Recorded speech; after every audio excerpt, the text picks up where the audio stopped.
And we're back, and the hits keep coming. So next up was, on paper, a very anticipated match, very interesting match. It had a lot of ways it could go, a lot of variables. I found this very intriguing. And so it was for the SmackDown Women's Championship. Now, we all know that Liv Morgan is on a very hell of a Cinderella run. At this point, I don't know if we can call it a Cinderella run anymore, because she is seeming to hold her own. They do seem to believe in her. I was shocked beyond belief that Ronda lost to her twice in a row, albeit the first time was a complete surprise with the Money in the Bank. That always happens. You can definitely do that, and that doesn't matter,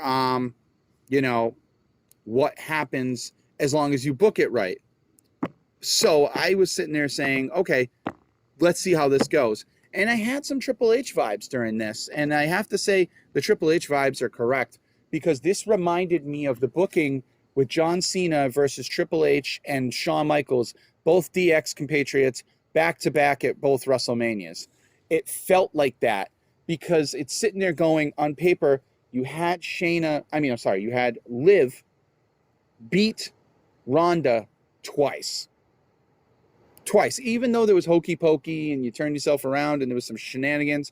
She still on paper beat her. It goes down in the almanac or whatever people say that actually exists. I don't think these are actually recorded in Gray's almanac. Somebody prove me wrong if it is. But Liv gets the Duke. And so I'm sitting there going, okay.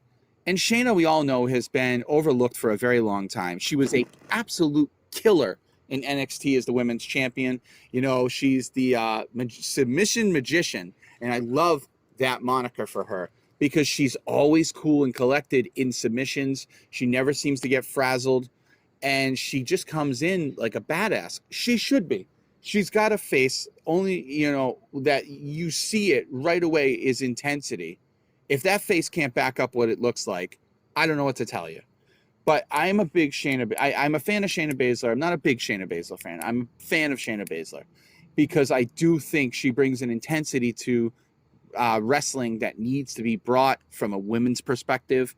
And she brings a credible threat at all times. She's always viewed as a credible threat. So what scared me on this is because I have kind of fallen for Liv in this run. She won me over. She did, sidebar here. She did this recording on a show called with Complex, where they go and shop for sneakers.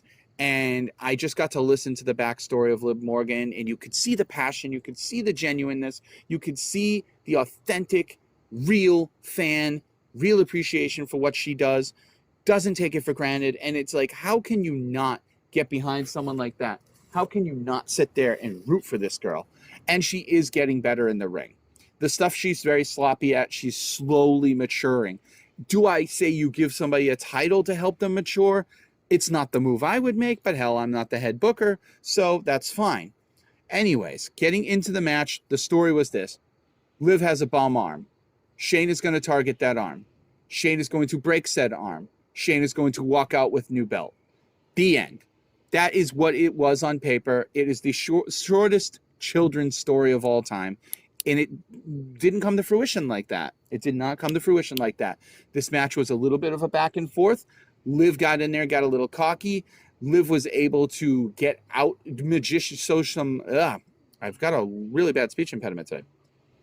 Show some magician magic of herself by being able to get out of Shayna's submission predicaments.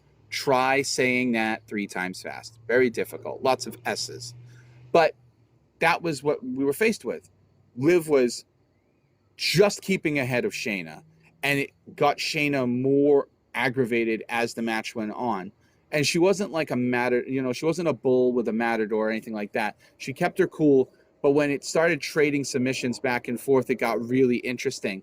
I almost thought they were going to go for the same type fluke they were going to do with Ronda, but they didn't.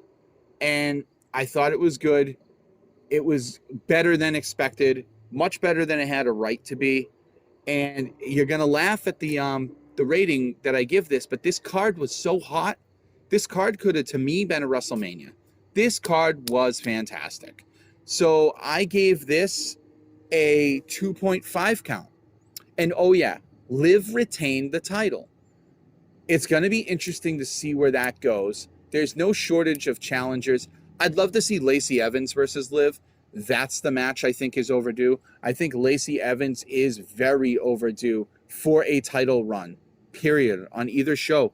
The girl is amazing. She's a badass. She's got great character. She's fantastic on the mic.